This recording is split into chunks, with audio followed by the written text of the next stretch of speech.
വിളിക്കും വിശേഷം അന്വേഷിക്കുന്നു ഞാൻ പറഞ്ഞല്ലേ.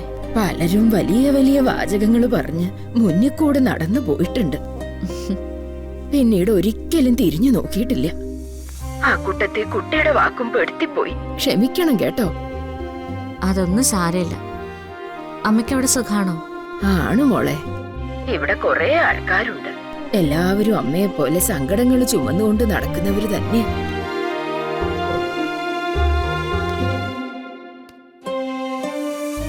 അപ്പൊ പിന്നെ എന്താ, എല്ലാവരും അങ്ങോട്ടും ഇങ്ങോട്ടും സങ്കടങ്ങളൊക്കെ പങ്കുവെച്ച് അങ്ങനെ അങ്ങ് കഴിയും. അതും ഒരു രസല്ലേ. ഞാൻ അമ്മയെ കാണാൻ വരൂ കേട്ടോ. ഇവിടെ ഇപ്പൊ കുറച്ച് തിരക്കാം. അതൊന്ന് ഒതുങ്ങിയിട്ട് വരാം. മതി, പതുക്കെ മതി. അമ്മയ്ക്ക് കാത്തിരിക്കാൻ ഒരു കാരണമുണ്ടല്ലോ ഇപ്പോ. അമ്മ പ്രസവിച്ച മക്കളെ കുറിച്ച് അങ്ങനെ ഒരു കാത്തിരിപ്പില്ല. അല്ല, അമ്മയ്ക്കിപ്പോ അവിടെ ആരും നല്ല കൂട്ടായിട്ടുള്ളത്? അത് കൂട്ടായിട്ടെന്ന് പറഞ്ഞ ഏഞ്ചൽ മേരി ഉണ്ട്. ഏഞ്ചൽ മേരി നല്ല പേരാണല്ലോ. ഓർമ്മകളൊക്കെ നഷ്ടപ്പെട്ടു പോയ ഒരാളാണെന്നാ തോന്നുന്നേ.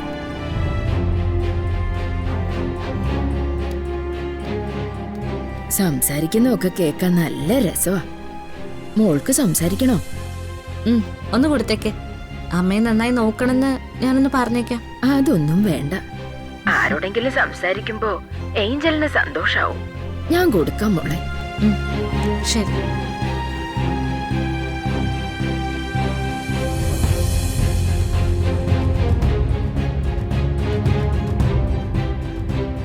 ഏഞ്ചലേ, ഞാനൊന്ന് പറഞ്ഞില്ലേ എന്നെ രക്ഷിച്ച് ആശുപത്രി കൊണ്ടുവന്നൊരു കുട്ടിയെ കുറിച്ച്? ആ കുട്ടി വിളിക്കുക ഇപ്പോ എന്റെ വിശേഷങ്ങൾ അറിയാൻ വേണ്ടി. ഞാൻ ഏഞ്ചലിനെ കുറിച്ച് പറഞ്ഞു. അപ്പ സംസാരിക്കണമെന്ന് പറഞ്ഞതാ. ഒന്ന് സംസാരിച്ചേ.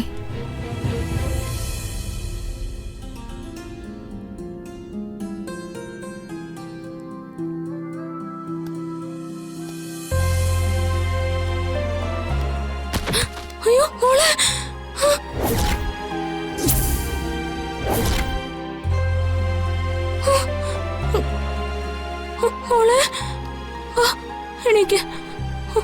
മോളെ, ഞാൻ പറഞ്ഞില്ലേ ഏഞ്ചലിന്റെ മോൾ അവിടെ ഒന്ന് തെന്നി വീണു.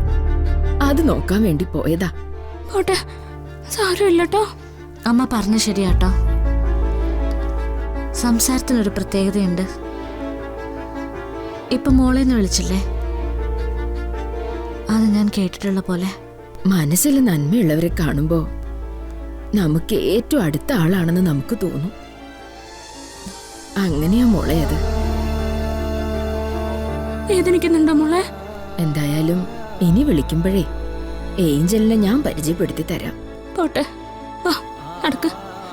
സൂക്ഷിക്കണ്ടായിരുന്നോ? അത് മതിയമ്മേ. ഞാൻ ആ കെയർടേക്കറിന്റെ അടുത്ത് എന്റെ നമ്പർ കൊടുത്തേക്കാവേ. ശരി മോളെ. അമ്മയ്ക്ക് എപ്പോഴെങ്കിലും എന്നെ വിളിക്കാൻ തോന്നിയാൽ അവരോട് പറഞ്ഞാൽ മതി. അല്ലെങ്കിൽ ശങ്കർജിയോട് പറഞ്ഞാലും മതി. ആയിക്കോട്ടെ മോളെ. ഇനി അമ്മയോട് ആരെങ്കിലും ആരൊക്കെ ഉണ്ടെന്ന് ചോദിക്കട്ടെ. ഞാൻ പറയും ഒരു മോളുണ്ടെന്ന്. പേര് രാധികയാണെന്ന്.